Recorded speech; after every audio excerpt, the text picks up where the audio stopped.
నమస్కారం అండి. నేను ఈ వీడియోలో కొన్ని ఏదైనా బాధాకరమైన మాటలు మాట్లాడినా, మీ యొక్క మనసు నొప్పించినా నన్ను క్షమించండి. కానీ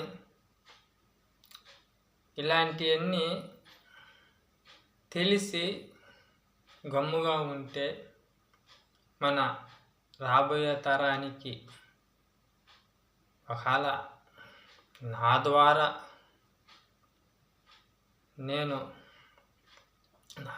అంటే నా యొక్క దేవుడి ద్వారా మనం తెలుసుకున్నవి అందరికీ చేరాలని నా యొక్క మనసు. అంటే నాకు తెలిసిన విషయాలు నాలోనే ఉండి నేనే బాగుపడి నేనే అన్నీ మంచిగా అయిపోయి చేస్తే ఆ యొక్క పుణ్యాలు అనేవి నాకు రావు. ఎందుకంటే ఇక్కడ ఏదైనా ఒక మంచి విషయం మనకు తెలిసిందంటే ఆ యొక్క మంచి విషయాన్ని 10 మందితో షేర్ చేసుకోవాలి.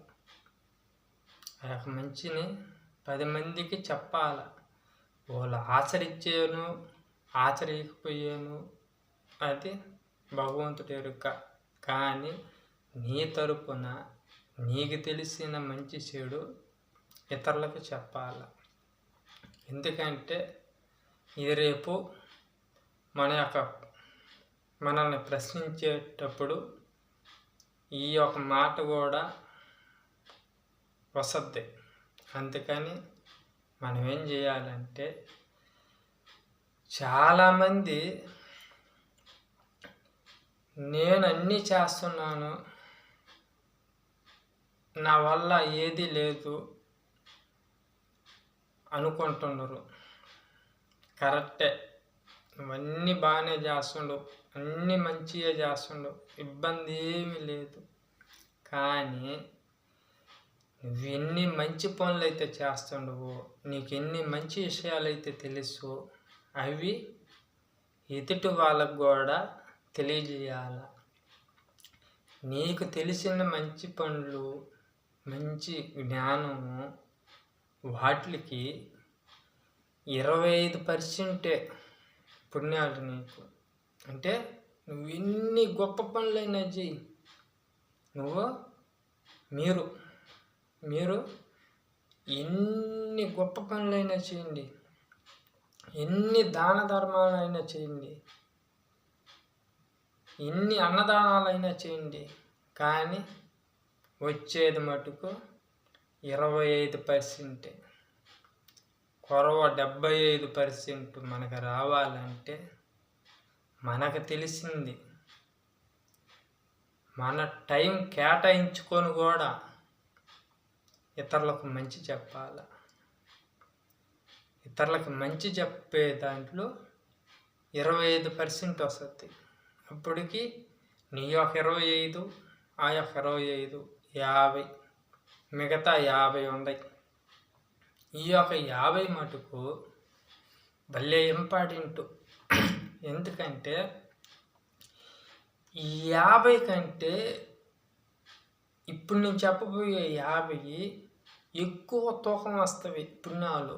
అంటే ఎక్కువ పుణ్యాలు తూకం వస్తవి. ఎందుకంటే మనం దారిని పోయేటప్పుడు కానీ, ఇంకొక చోట కానీ, ఏడైనా కానీ ఒక ప్రమాదం వస్తుంది దానివల్ల అనుకున్నప్పుడు మనం ఏం చేస్తాము, మన వరకే తప్పించుకుంటాం. అంటే ఆ యొక్క ప్రమాదం గుండా మన వరకే తప్పించుకుంటాం. అది తప్పు.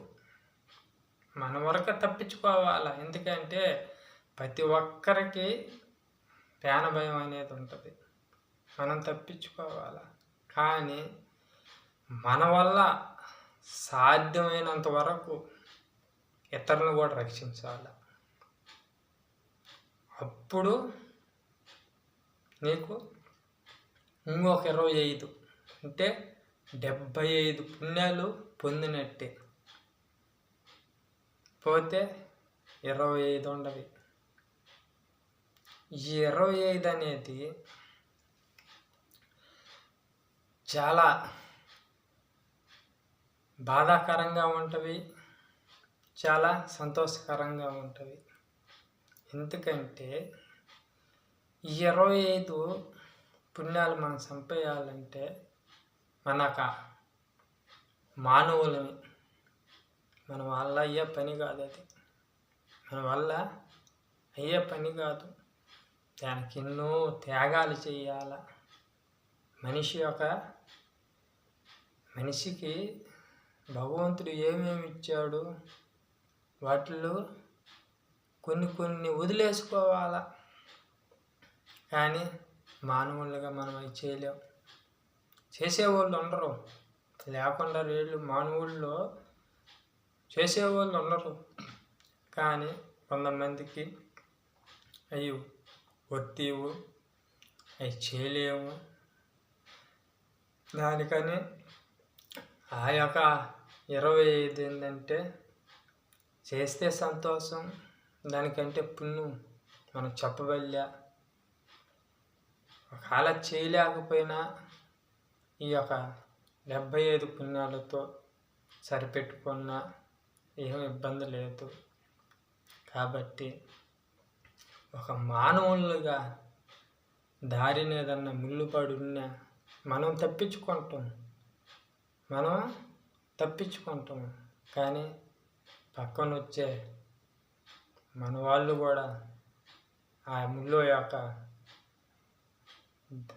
దాడి వాళ్ళకి ఎంత బాధాకరంగా ఉంటుంది.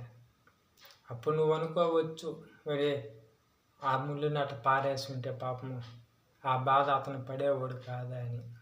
కానీ ఏమి లాభం, గుచ్చేసుకునింది. ఆ యొక్క నొప్పి అల్లాడిపోతాడు. అందుకని అంటే ముళ్ళుతో పోల్చాను. ముళ్ళు లాంటి ఎన్నో ప్రమాదాలు ఉన్నా కానీ ముళ్ళు లాంటి ఎన్నో ప్రమాదాలు కూడా ఉండవి, చూస్తానే పోతుండరు. అలా చేయకండి. ఎందుకంటే అందరూ మనోళ్ళే. అందరం కలిస్తేనే ప్రపంచం. నేనొక్కనో మీరొక్కరో ఉంటే ప్రపంచం కాదు. అందరం కలిసి ఉంటేనే ప్రపంచం. అందుకని ఇలాంటి ఏమన్నా మీకు ఆపదలు ఎదురైనప్పుడు మనం ఎలా సేఫ్ అవుతామో పక్కన వాళ్ళు కూడా సేఫ్ అయ్యేదానికి మీరు గట్టి ప్రయత్నం చేయండి. నమస్కారం.